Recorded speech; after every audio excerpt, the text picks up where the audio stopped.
Kampung Cikalong adalah sebuah permukiman tua yang dikelilingi oleh sawah luas dan hutan jati yang rimbun. Kehidupan di sana berjalan lambat, damai, dan sangat kental dengan tradisi. Namun, kedamaian itu mulai terkoyak pada suatu malam Jumat Kliwon di bulan Suro.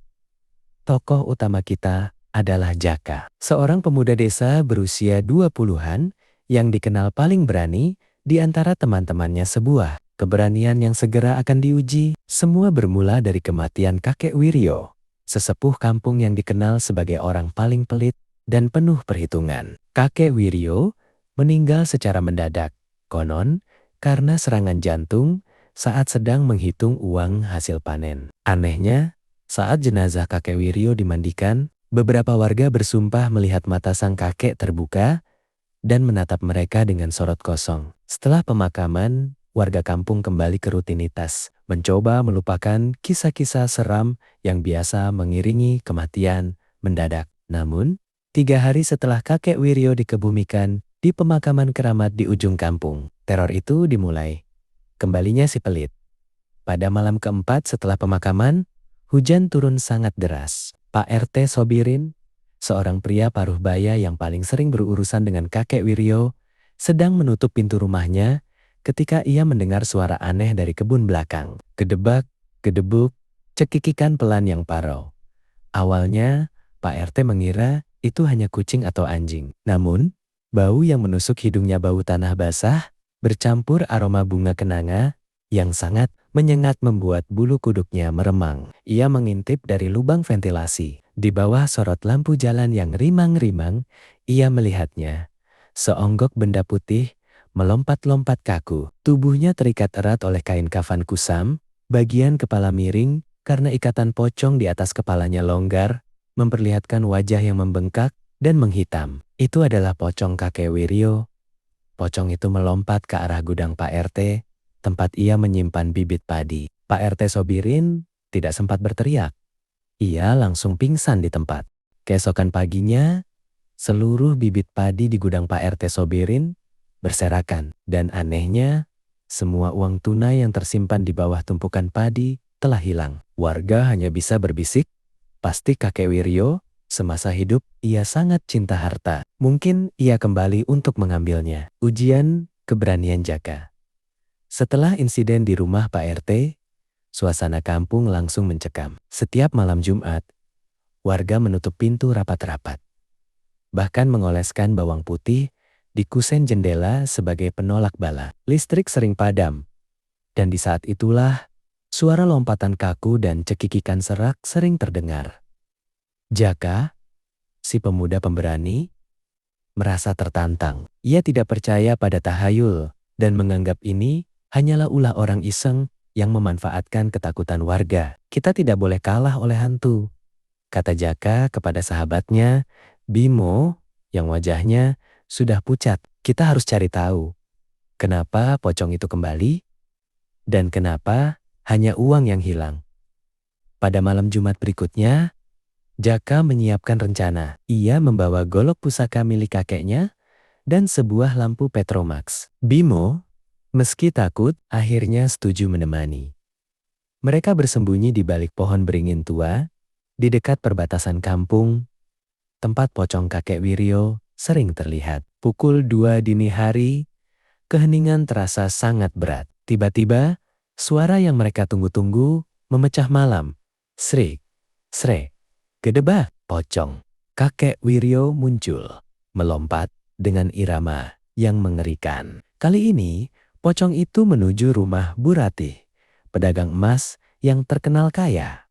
Itu dia, bisik Jaka. Kita ikuti, tapi jangan sampai dekat. Mereka mengendap-endap. Pocong itu tiba di jendela Bu Ratih. Dan kemudian terjadi hal yang paling aneh. Ia tidak mendobrak pintu. Pocong itu hanya berdiri diam di jendela.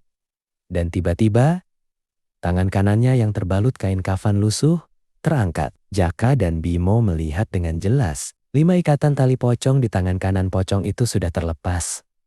Pocong itu menggunakan tangan bebasnya, yang kuku-kukunya menghitam dan memanjang, untuk mencungkil jendela kayu. Ia menyelinap masuk. Jaka dan Bimo menunggu. Setelah 15 menit, pocong itu melompat keluar lagi. Di tangan kanannya, yang sudah bebas, kini terlihat genggaman erat beberapa lembar uang kertas kuno. Ini bukan hantu biasa. Bim, ujar Jaka. Keringat dingin membasahi punggungnya. Hantu tidak mungkin bisa melepaskan tali pocongnya sendiri. Dan kenapa dia hanya mengambil uang kuno? Bukan perhiasan, Bu Ratih. Membuka rahasia tali pocong. Jaka sadar bahwa untuk menghentikan teror ini, ia harus mengalahkan pocong itu secara langsung, atau lebih tepatnya, mengurai misteri kematian kakek Wiryo. Jaka mendatangi Mbah Slamet, juru kunci pemakaman dan orang tertua di Cikalong. Mbah Slamet adalah satu-satunya orang yang tahu selek balok kain kafan. Mbah, kenapa kakek Wiryo menjadi pocong dan kenapa dia bisa melepaskan ikatannya? Tanya Jaka. Lugas. Mbah Slamet menghela napas panjang. Nak Jaka, pocong itu kembali karena dua alasan. Urusan dunia yang belum selesai dan tali kafan yang tidak sempurna. Mbah Slamet kemudian menceritakan detail pemakaman kakek Wiryo. Ikatan uang. Kakek Wiryo meminta sebelum meninggal agar seluruh uangnya diselipkan di bawah bantalnya. Namun, anak-anaknya menolak. Mungkin arwahnya gentayangan untuk mengambil harta yang ia rasa miliknya. Tali pocong. Tali pocong yang mengikat kakek Wiryo seharusnya berjumlah 5 ikatan sempurna di tubuh dan 3 ikatan di bagian kepala, tangan, dan kaki. Namun, karena terburu-buru dan panik, seorang penggali kubur lupa mengikat tali di tangan kanan kakek Wiryo dengan kuat. Ikatan itu hanya diikat longgar, yang memungkinkan sang pocong yang arwahnya masih terikat nafsu dunia untuk melepaskan ikatan itu saat ia beraksi. Jika tali pocong tidak sempurna, arwahnya tidak bisa tenang, nak. Ia terimbang-ambing antara dunia dan alam baka. Dan karena nafsu uangnya kuat, ia kembali sebagai pocong pencuri. Jelas Mbah Slamet, penangkapan dan penyempurnaan. Jaka tahu apa yang harus ia lakukan. Dia harus mengikat kembali tali pocong kakek Wiryo dan mengikatnya dengan sempurna.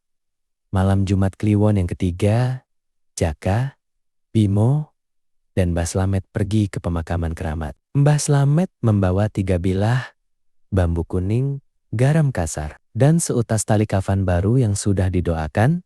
Mereka menunggu di dekat kuburan kakek Wiryo. Pukul 3 pagi, tanah di atas makam kakek Wiryo mulai bergetar. Sebuah gundukan tanah perlahan terangkat, dan muncullah pocong kakek Wiryo. Wajahnya yang busuk menatap Jaka dengan mata merah menyala. Dollar, HU, UUU, hook, hook, harta, harta. Suara para pocong itu terdengar seperti geraman. Pocong itu melompat ke arah Jaka.